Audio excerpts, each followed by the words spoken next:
Saïd Jabelkir attend le début du direct pour s'expliquer. Cet islamologue, chercheur, est poursuivi pour offense à l'islam.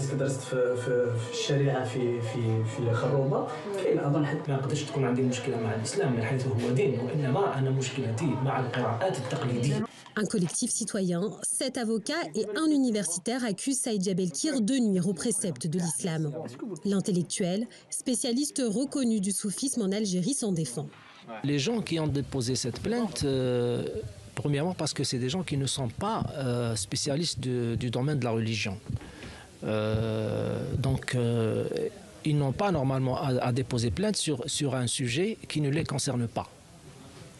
Deuxièmement, les juges en Algérie ne sont pas compétents pour juger en matière de religion. Divergence de point de vue donc, car Saïd Jabelkir a bien rendez-vous ce jeudi 25 février devant la justice. Il est notamment reproché à l'universitaire d'avoir critiqué les mariages précoces des jeunes filles. Pour ses détracteurs, Saïd Jabelkir visait le prophète Mahomet, marié à Aïcha, 9 ans. La pensée libre ne permet pas d'offenser les gens dans leurs croyances, ni toucher au sacré de la religion. Elle ne permet pas de piétiner les lois de la République, exactement comme la loi en France ne permet pas de remettre en cause l'Holocauste ou être antisémite. En attendant sa comparution, l'islamologue peut compter sur le soutien d'une partie des Algériens. Message est passé 5 sur 5. Je pense que l'Algérie a grand besoin d'un renouveau par rapport au discours religieux. Et ce, pour éviter les contradictions, toutes les contradictions qui existent aujourd'hui entre les lectures traditionnelles et les données et les valeurs de la modernité, telles que les libertés individuelles, les droits de l'homme. S'il est reconnu coupable, Saïd Jabelkir risque jusqu'à 5 ans de prison et 618 € d'amende. L'universitaire algérien Saïd Jabelkir a été condamné jeudi à 3 ans de prison ferme par un tribunal d'Alger pour offense aux préceptes de l'islam. Il était poursuivi par 7 avocats et un autre universitaire. De ce que je viens d'entendre, j'ai été condamné à 3 ans de prison et à 50 000 dinars d'amende. Nous allons donc faire appel de ce verdict. La peine prononcée de 3 ans de prison, je pense qu'elle est très sévère. C'est un mauvais jugement. Je n'ai pas compris qu'un juge de premier degré ait rendu ce genre de jugement. Et sur quelle base il justifie cette peine de 3 ans de prison?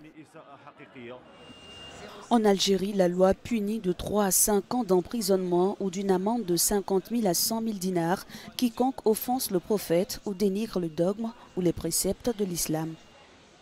Malheureusement, nous n'en sommes pas en Algérie, on ne reconnaît pas la recherche, on n'est pas dans une société qui admet que l'on puisse parler de la religion ou de la critiquer, alors que tout est possible, doit être critiqué, tout peut être remis en cause.